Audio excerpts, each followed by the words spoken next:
The great crystal hall stretched beyond what most eyes could see. It floated in the empty space between stars, spinning slowly around the bright center of the galaxy. Inside this massive structure, beings from hundreds of worlds sat in perfect circles. Their forms were strange and wonderful. Some looked like walking trees with silver bark. Others moved like flowing water in glass containers. A few appeared as clouds of sparkling dust that somehow spoke with voices like singing bells. Elder Zixthera stood at the center of it all. Her people had lived for 50 million years. They had seen stars be born and die. They had watched entire species rise from simple animals to masters of space travel. Her body looked like smooth black stone, but it moved with the grace of flowing silk. Ancient symbols glowed softly along her arms, telling the story of her long life. "My fellow beings," she began, her voice reaching every corner of the hall without effort. "Today we speak of the Forbidden Zone, the place we must never touch, the system with the yellow star that we call Sol." A murmur went through the gathered crowd. Even the youngest representatives knew this name. It was whispered in dark corners and taught to children as a warning. The Sol system was marked on every star map with symbols that meant danger and death. "Some of you think we fear this place because the beings there are monsters," Zixthara continued. "Others believe they carry some terrible disease. A few think they have weapons that could destroy us all. None of these things are true." She raised one arm, and the air above filled with images. A blue and green world appeared, covered in white clouds. Continents and oceans could be seen clearly. It looked peaceful and beautiful. "This is Earth," she said. "Home to the humans. They are not monsters. They do not carry disease. Their weapons, while effective, are not beyond what many of you possess. So why do we fear them so much that we have kept them locked away for thousands of years?" A young representative from the Kelm Empire stood up. His people looked like giant insects with crystal wings. "Elder, if they are not dangerous, why the quarantine? Why do our oldest laws forbid any contact with this world?" Zixthera smiled, though on her face it looked more like a crack in stone. "Because, young Kelm, humans are the most dangerous thing in the universe. They are dangerous not because they want to hurt us, but because they make us want to be like them." The hall fell silent. Even the beings who communicated through color changes or musical tones stopped their constant chatter. "Let me tell you a story," the elder said. "Long ago, when your great-grandparents were not yet born, we discovered humans had learned to send messages between the stars. We were excited. A new species to welcome into our community. We prepared gifts and greetings. The images above changed to show massive ships moving through space. They were beautiful vessels, covered in smooth curves and glowing with soft light. The first species to make contact were the Vithani. They were peaceful beings who had never known war. For 10,000 years they had lived in perfect harmony. Their greatest conflict was deciding which songs to sing at their festivals. A new image appeared. Tall, thin beings with skin like pearl and eyes like deep pools. They moved with the slow grace of dancers. The Vithani spent 3 days listening to human radio signals before making contact. In those 3 days they heard humans discussing their history. They learned about something humans called World War II. They heard about the Holocaust, about atomic bombs, about 6 million dead in the space of a few years. Zixthera paused, letting the weight of those numbers settle on the crowd. The Vithani could not understand. How could any species do such things to itself and still survive? How could beings capable of such horror also create beautiful music and touching stories about love and friendship? The contradiction broke their minds. Within a week, the entire Vithani civilization suffered what humans would call a nervous breakdown. They could not eat, could not sleep, could not function. They spent their time staring at the stars and asking why the universe allowed such cruelty to exist. The hall was so quiet that the hum of the life support system seemed loud. The Vithani were the first, but not the last. The Mordan Empire tried next. They were warriors, proud and strong. They had conquered 50 worlds through honorable combat. They thought they could understand humans. New images showed beings that looked like armored bears walking on 2 legs. Their cities were built like fortresses, and their ships bristled with weapons. The Mordan listened to human military communications. They heard about something called the Battle of Stalingrad. They learned that humans had fought for months in a frozen city, eating leather and bark to survive, dying by the millions, but never giving up. The Mordan were impressed. This sounded like worthy opponents, but then they heard the rest. They learned that this was just one battle in a war full of such battles. They discovered that humans fought like this not for glory or conquest, but because they believed it was right. The Morden could not comprehend it. How could any species be so stubborn, so willing to die for ideas instead of territory? The Morden Empire surrendered without a fight. Their greatest warriors laid down their weapons and became philosophers, spending their remaining years trying to understand what they called the human paradox. Elder Zixthera gestured, and the images faded away. 17 more species tried to make contact over the following centuries. All of them were changed. The peaceful ones became terrified of their own capacity for violence. The violent ones became ashamed of their simple motivations. The logical ones could not process human emotion. The emotional ones were overwhelmed by human complexity. Humans do not mean to do this, she continued. They are not trying to hurt anyone. They are simply themselves, and that is somehow more than most species can handle. They are walking contradictions. They can be incredibly cruel and incredibly kind, sometimes in the same moment. They create beauty while surrounded by horror. They laugh at danger and cry at sad movies. We established the quarantine not to protect us from humans, but to protect humans from us. If we made contact, we would either destroy them or be destroyed by them. Not through war, but through simple interaction. A voice spoke from the crowd. It came from a being that looked like a tree made of silver metal. Elder, surely you exaggerate. How can one species be so disruptive? Let me ask you this, Zixthera replied. How many of you, after hearing what I have told you today, are curious about these humans? How many want to know more about their music, their stories, their way of thinking? Nearly every being in the hall raised some form of appendage.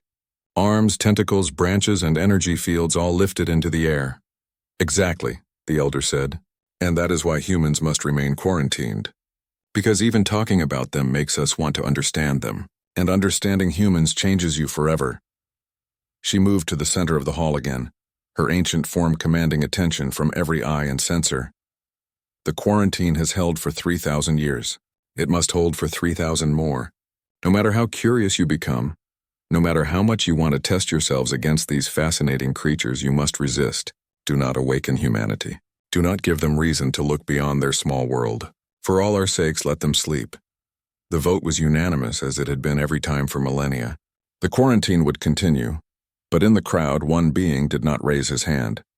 Captain Veltar of the Kethmori Third Fleet listened to every word and felt something he had never experienced before.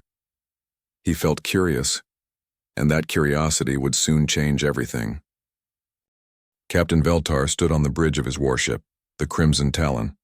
Through the large windows, he could see the rest of his fleet spread out like deadly flowers in the darkness of space. 30 ships in total, each one capable of turning a planet's surface into melted glass. The Kethmori were proud of their fleet. They had used it to conquer 47 worlds in the last century. Veltar himself was an impressive sight. Like all Kethmori, he stood nearly 8 feet tall on powerful legs that ended in clawed feet.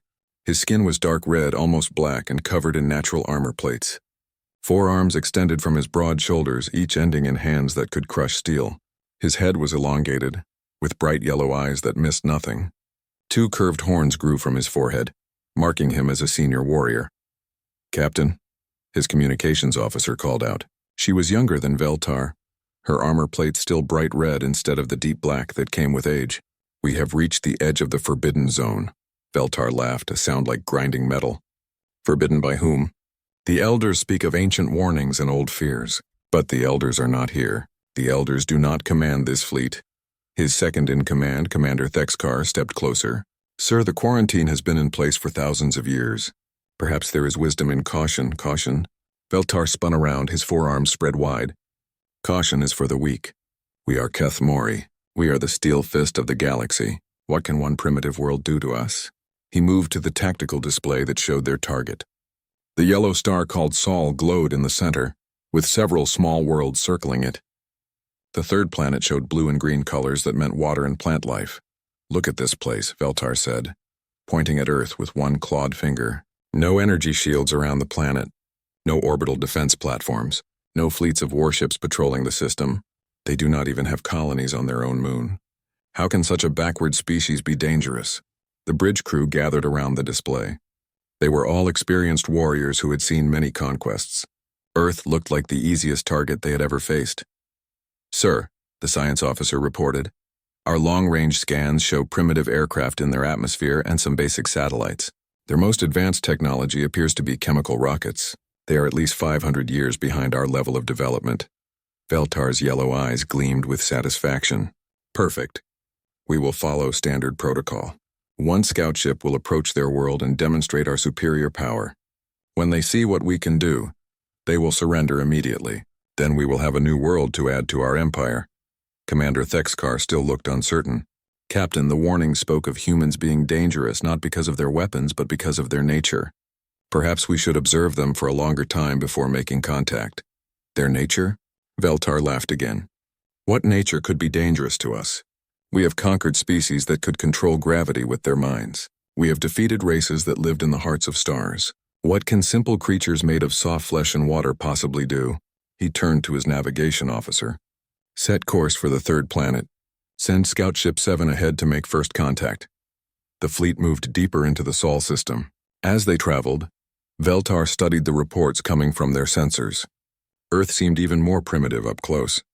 Their radio signals were chaotic and unorganized. Their satellites were simple metal boxes with basic electronics. Their space station was a tiny collection of metal tubes that looked like it might fall apart at any moment. Captain, the communications officer said, Scout Ship 7 has reached Earth orbit. They are beginning standard first contact protocol. On the main screen, they could see the small scout ship approaching the blue world. It was a sleek vessel, armed with enough firepower to level a city. The standard protocol was simple and effective. Find the largest population center, destroy it completely, then broadcast a surrender demand to the rest of the planet. Most species gave up immediately when they saw what advanced weapons could do. Scout 7 to Fleet Command, came the voice of the scout ship captain. We have identified the largest population center. It appears to be on an island near the eastern coast of the main continent. Beginning demonstration attack. Veltar settled back in his command chair, confident that this would be over quickly. He had seen this same scene play out dozens of times before. A bright flash of light, a mushroom cloud rising into the sky, and then silence as the primitive species realized they had no hope of resistance. The scout ship fired a single plasma beam at the city below. The weapon was designed to completely destroy everything within a 50-mile radius. It was quick, clean, and terrifying to anyone who witnessed it. Target destroyed, reported the scout ship. Broadcasting surrender demand now. Veltar smiled, showing rows of sharp teeth. How long do you think it will take them to surrender, Commander? Most species give up within an hour, Thexkar replied. Some take as long as a day if they are particularly stubborn. They waited. The first hour passed with no response from Earth. The second hour came and went. By the fourth hour, Veltar was beginning to feel annoyed. Why are they not responding? He growled. Do they not understand what we can do to them? Sir, the communications officer said, her voice uncertain. We are detecting unusual activity on the planet's surface. It appears they are mobilizing some kind of military response. Military response? Veltar stood up from his chair. What kind of military could they possibly have? Unknown, sir. But we are seeing movement of large numbers of vehicles and personnel. Also, their radio traffic has increased dramatically. It seems very organized and coordinated. Veltar stared at the display showing Earth. This was not how conquests were supposed to go. Species were supposed to be terrified after seeing a demonstration of superior firepower. They were supposed to beg for mercy, not organize resistance. Scout 7, he called out. What is your assessment of the situation? Sir, came the nervous voice of the scout captain. Something is wrong. We destroyed their largest city, but instead of panicking, they seem to be adapting. We are detecting new energy signatures from their surface installations. Also, several of their aircraft are approaching our position. Aircraft? Veltar could not believe what he was hearing. You mean their primitive flying machines? What threat could those possibly pose? Sir, these aircraft are different from the ones we observed earlier.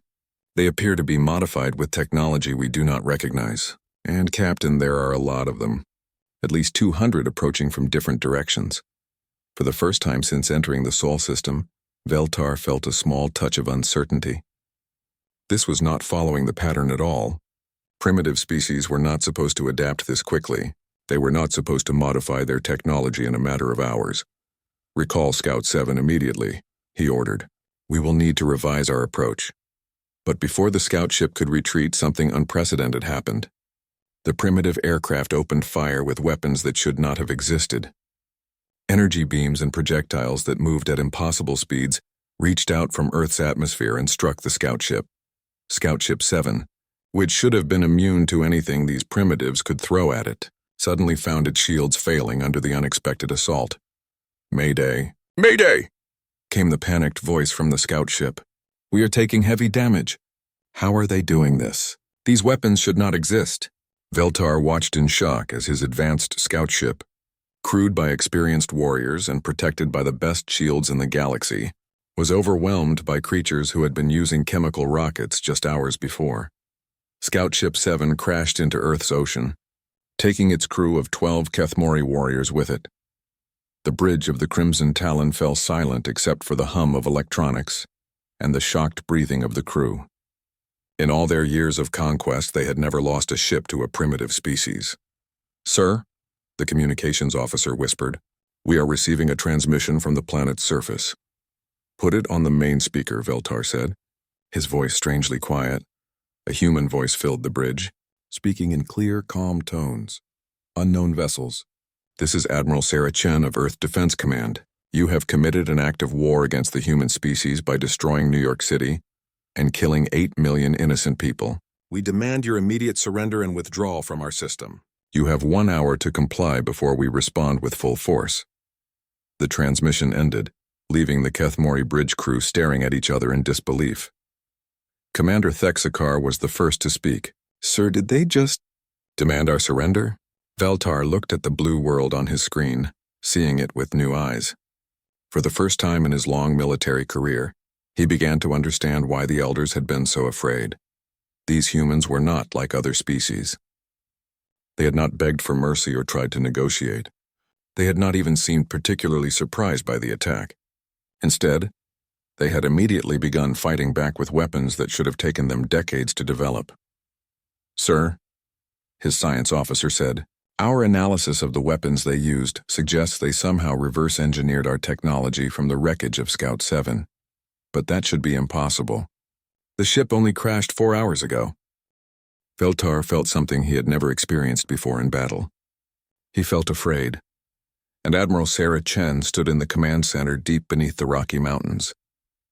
The room buzzed with activity as hundreds of military personnel worked at computer stations, coordinating Earth's defense.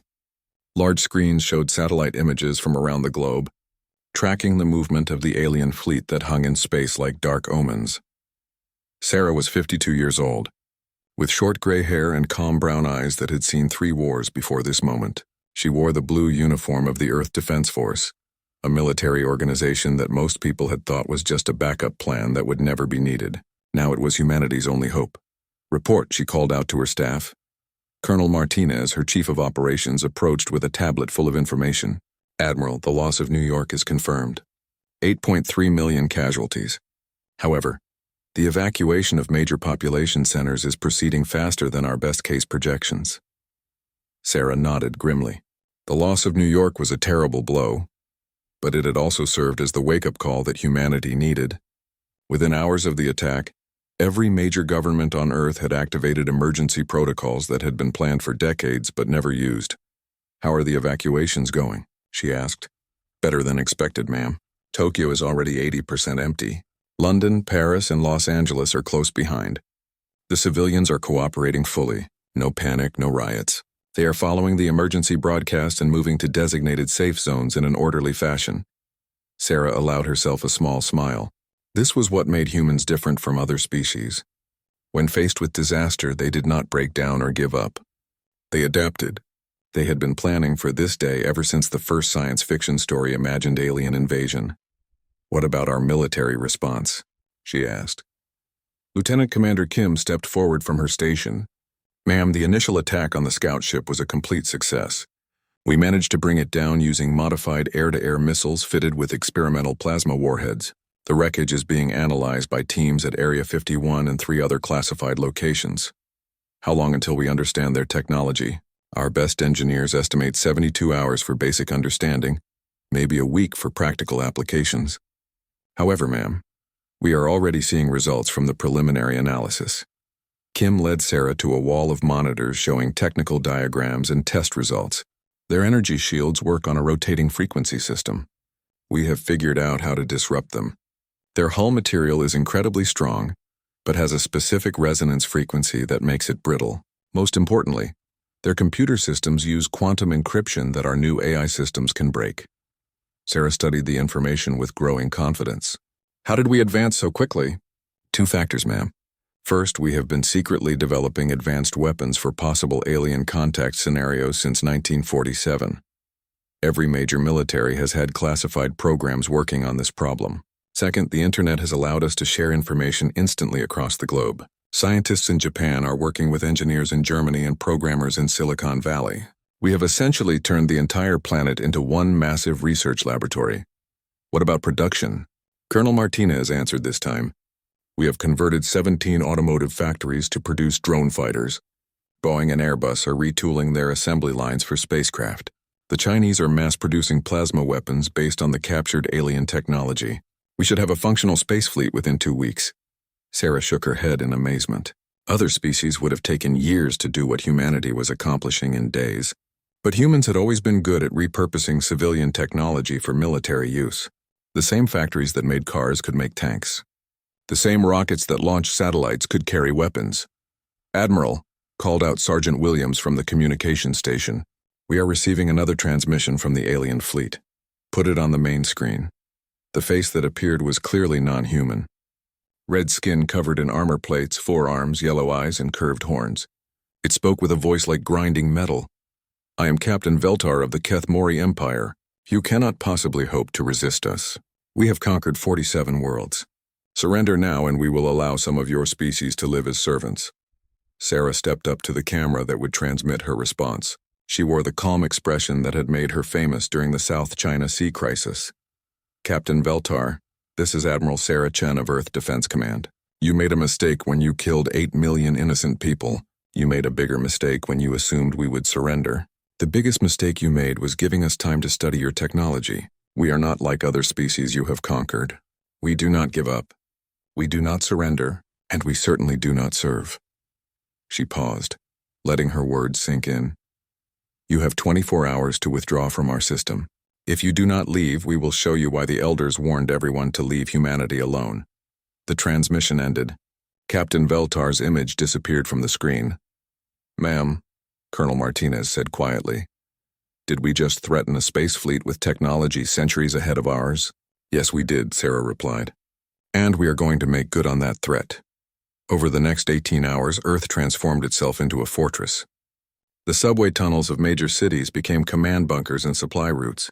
Skyscrapers were fitted with anti-aircraft weapons. Civilian airports became military bases, but the real work was happening in orbit. The International Space Station had been expanded with sections that no one had known existed. Hidden military modules that had been launched in secret over the past decade were revealed and activated. Earth suddenly had a space station that was not just a research facility, but a command center for orbital defense. Admiral, Lieutenant Commander Kim reported, the first wave of our new fighters is ready for launch. Sarah looked at the display showing Earth's orbit. Dozens of small craft were positioned around the planet. They looked crude compared to the sleek alien ships, but they carried weapons that could penetrate alien shields and armor that could withstand plasma fire. What about our secret weapon? She asked. Colonel Martinez smiled for the first time since the crisis began. Operation Crazy Ivan is ready to deploy. The aliens will never see it coming, Sarah nodded. Operation Crazy Ivan was humanity's ace in the hole. While the Keth Mori had been talking and threatening, human engineers had been working on something unprecedented. They had taken the quantum computers from crashed alien technology and connected them to Earth's entire internet. Every smartphone, every laptop, every smart device on the planet had become part of a massive computing network. This network had been used to solve the alien shield frequencies, decode their communications, and most importantly, hack into their ship systems. Humanity was about to demonstrate that in the information age, the species with the best hackers had a significant advantage. Admiral, Sergeant Williams called out. The alien fleet is moving toward Earth. They appear to be preparing for a full assault. Sarah looked around the command center at her staff. These men and women represented the best that humanity had to offer. They were frightened but determined. They knew the odds were against them, but they were ready to fight anyway. "All units, this is Admiral Chen," she announced on the fleet-wide channel. "The enemy is approaching. They think we are just another primitive species that will collapse at the first sign of superior technology. They are about to learn that humans are different. We do not fight fair. We do not follow their rules. We adapt, we overcome, and we survive. Today we show the galaxy what happens when someone threatens Earth." She paused, looking up at the ceiling as if she could see through the rock and metal to the stars beyond. "For 8 million people in New York who will never see another sunrise, for our children who deserve to grow up free, for every species in the galaxy that lives in fear of bullies like the Kethmori, this is our planet. This is our system, and we are not giving it up without a fight." On screens around the command center, they could see the alien fleet approaching Earth. 30 massive warships that had conquered dozens of worlds. Each one was more advanced than anything humanity had ever built. But as the alien ships entered Earth's defensive perimeter, something unexpected happened. Their shields began flickering. Their navigation systems started showing false readings. Their communications were filled with static and interference. Captain Veltar's voice came through the speakers, filled with confusion and anger. "What is happening? Why are our systems malfunctioning?" Sarah smiled as she watched the alien fleet struggle with technology that should have been far superior to anything humans possessed. "Welcome to Earth, Captain Veltar," she said quietly. "Population, 7 billion humans who really do not like uninvited guests." The battle for Earth was about to begin, and humanity was ready to show the galaxy exactly why the elders had been so afraid. The battle for Earth lasted exactly 4 hours and 17 minutes. When it was over, the Kethmori Third Fleet no longer existed as a fighting force.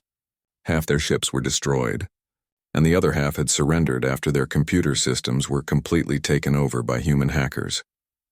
Captain Veltar sat in a small room aboard the human space station, his forearms bound with restraints that looked primitive, but held him as securely as any technology in the galaxy. Across from him sat Admiral Sarah Chen, calmly drinking coffee from a paper cup. "How?" Veltar asked, his voice filled with confusion and defeat. "How did you do this to us?" Sarah set down her coffee and looked at the alien commander with something that might have been pity. "You made the same mistake that everyone makes about humanity. You thought our technology level determined our capabilities. You saw chemical rockets and assumed we were primitive. You never bothered to understand what we were actually good at." "What do you mean?" "Information warfare," Sarah explained. "For the past 50 years, humans have been fighting wars with computers and networks. We hack banks, steal government secrets, and shut down power grids for practice. When you gave us access to your technology, you gave us access to your networks. From there, it was just a matter of time." Veltar stared at her in disbelief. "You hacked our fleet computers?" "That is impossible. Our encryption is quantum-level secure." "Your encryption was very good," Sarah agreed. "It would have taken our best computers about 10 years to break it." "But we did not use our best computers. We used all of our computers. Every smartphone, laptop, gaming console, and smart refrigerator on Earth. 7 billion people with 8 devices each makes for a very powerful computing network." The alien captain slumped in his chair. His people had fought with honor and strength for centuries. They had never imagined being defeated by an enemy that fought with household appliances. "What happens now?" he asked. Sarah finished her coffee and stood up. "Now we have a choice to make. We can be enemies or we can be something else." Before Veltar could ask what she meant, the door opened and Colonel Martinez entered carrying a tablet. "Admiral, you need to see this. We have finished analyzing the captured navigation data from the Kethmori ships." Sarah took the tablet and studied the information displayed on its screen. Her expression grew serious as she read.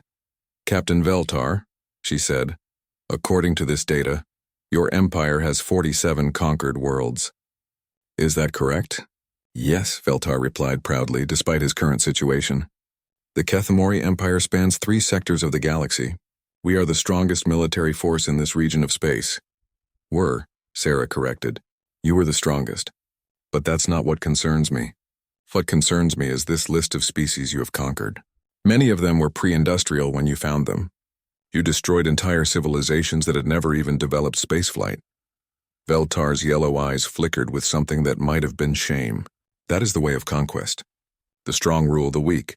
Not anymore, Sarah said firmly. We are going to your homeworld, Captain. And we are going to have a conversation with your leaders about the concept of proportional response. Veltar laughed, though it sounded hollow. You cannot be serious. You have one world. We have 47. You have defeated one fleet. We have hundreds. You still do not understand, Sarah said, shaking her head.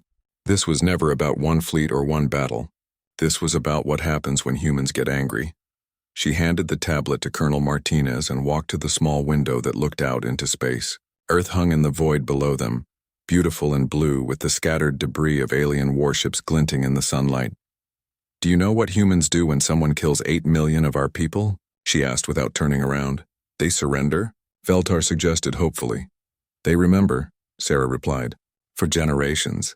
We remember every wrong done to us and we teach our children to remember. The attack on Pearl Harbor happened over 80 years ago, and every American child still learns about it in school.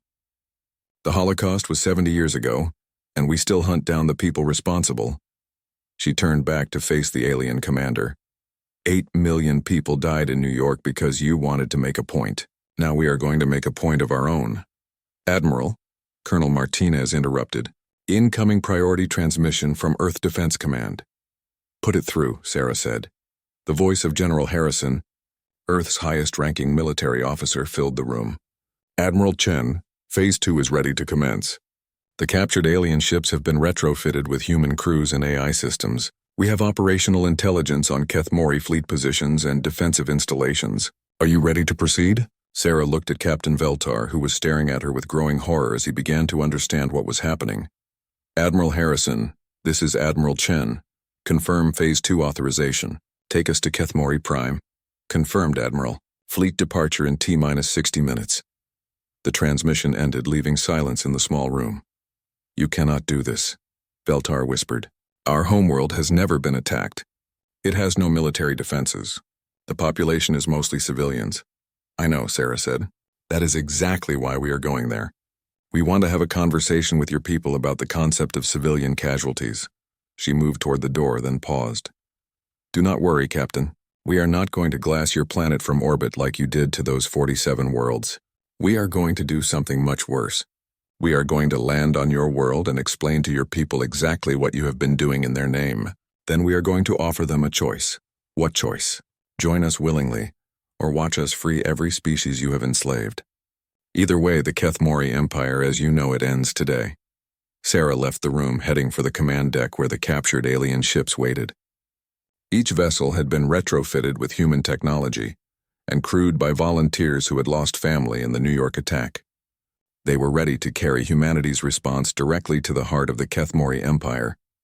As the human fleet prepared to depart, messages were already being transmitted across the galaxy. The news spread from system to system, carried by traders and diplomats who could barely believe what they were hearing. Humanity had not just survived first contact with a major galactic power. They had won, and now they were going on the offensive. On the world of Zephyr, the crystal beings who served as the galaxy's primary news network sent out emergency broadcasts. Unprecedented events in the Sol system. The quarantine species has emerged and defeated a Kethmori battle fleet. Repeat. The humans have broken containment. On the homeworld of the Vethani, the surviving members of that once great civilization gathered in their meditation halls to discuss this development. The humans have awakened, their eldest speaker announced. The galaxy will never be the same. And in the great crystal hall where the Galactic Council met, Elder Zixthera received the news with the resignation of someone who had lived long enough to see every mistake repeated. Send word to all member species, she instructed her aides. Emergency session of the full council. We must decide how to respond to the human emergence. What should we tell them, Elder? One aide asked. Zixthera looked up at the stars and sighed, a sound like wind through ancient stone. Tell them that the elders warned them, she said, and tell them that someone ignored us. Meanwhile, the human fleet jumped to hyperspace, carrying Earth's children toward their first confrontation with a galactic empire. They carried with them not just advanced weapons and superior tactics, but something far more dangerous. They carried the human concept of justice, and they were about to teach the galaxy what that meant. 6 months after first contact, the Great Crystal Hall of the Galactic Council looked very different.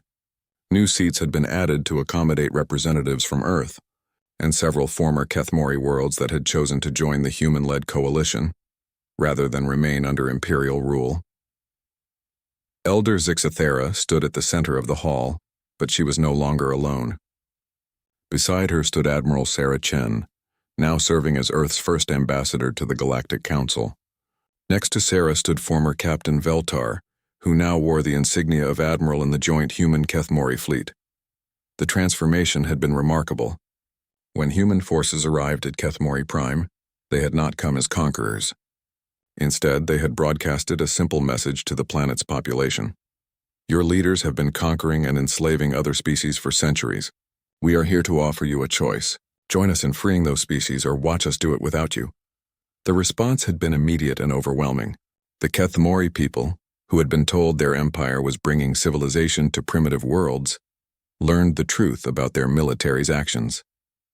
Within days, mass protest erupted across their homeworld. The old imperial government fell without a shot being fired.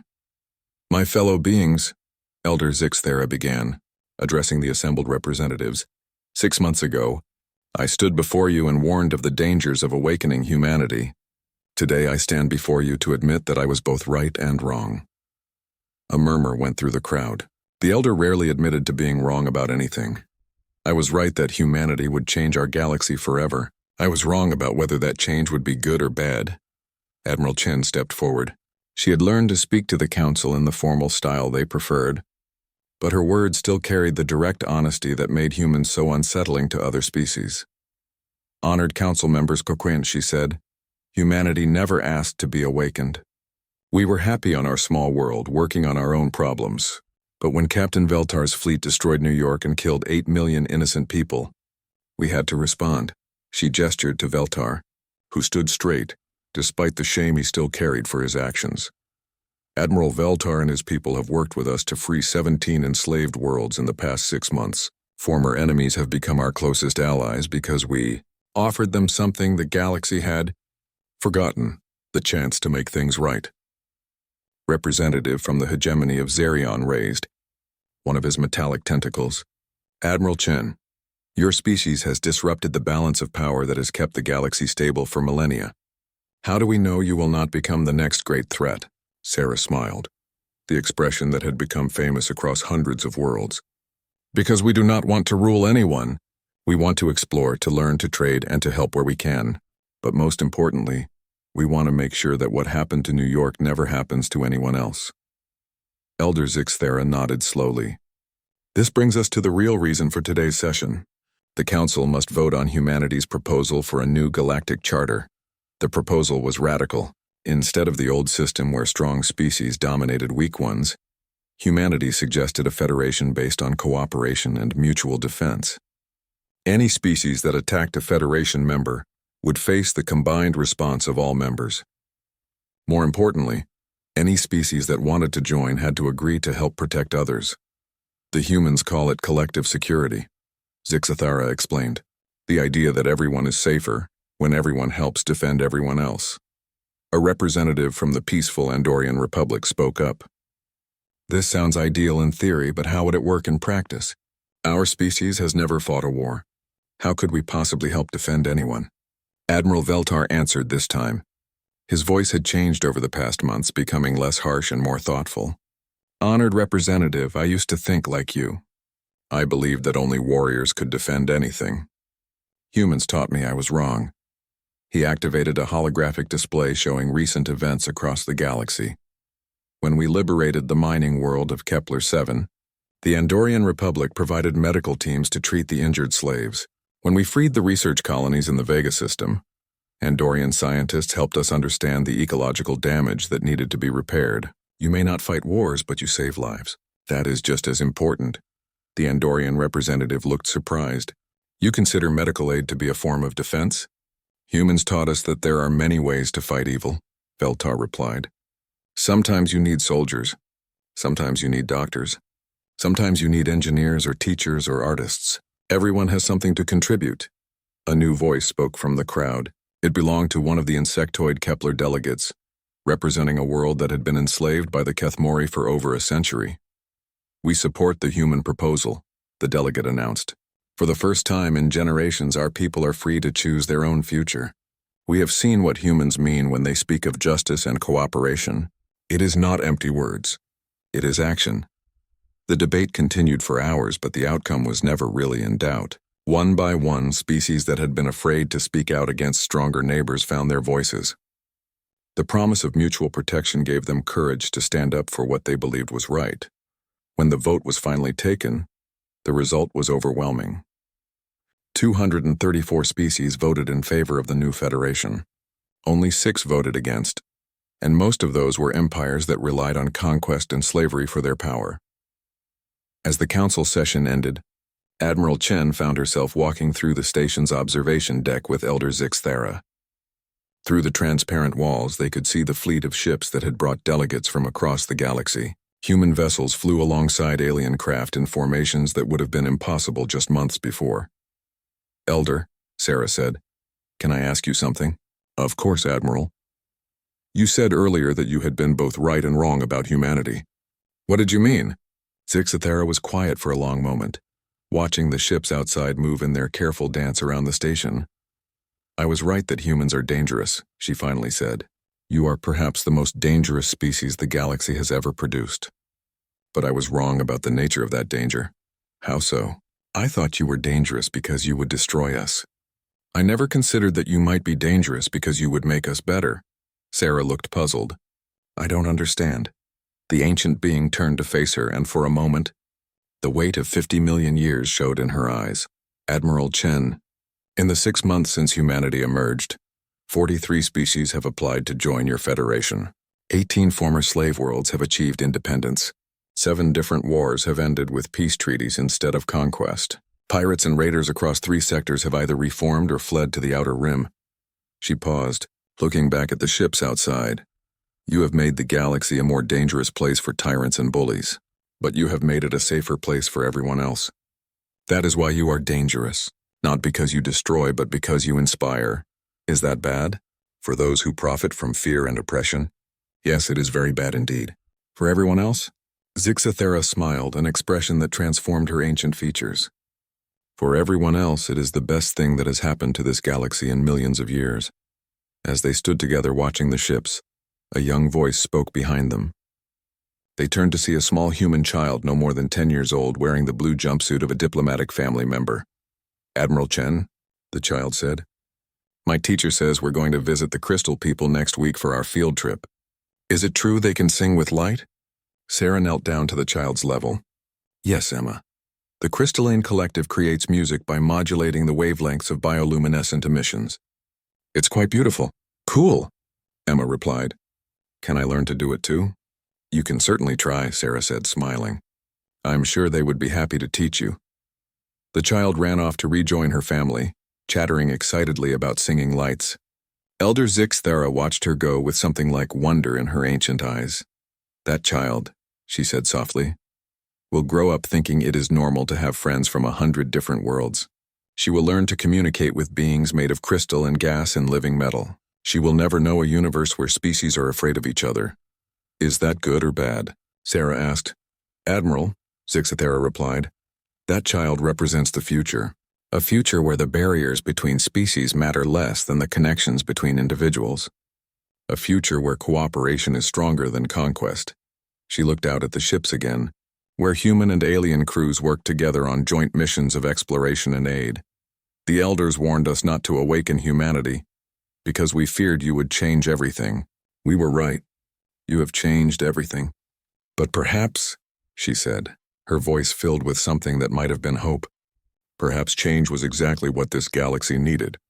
As the Great Crystal Hall prepared for the next day's session, where they would discuss joint exploration missions to the Andromeda Galaxy, Ambassador Chen made a note in her personal log. "Today, the Galactic Federation officially began operations. Humanity is no longer alone in the universe, and the universe is no longer the same. Emma asked me earlier if we could teach our new friends to play baseball. I told her we probably could.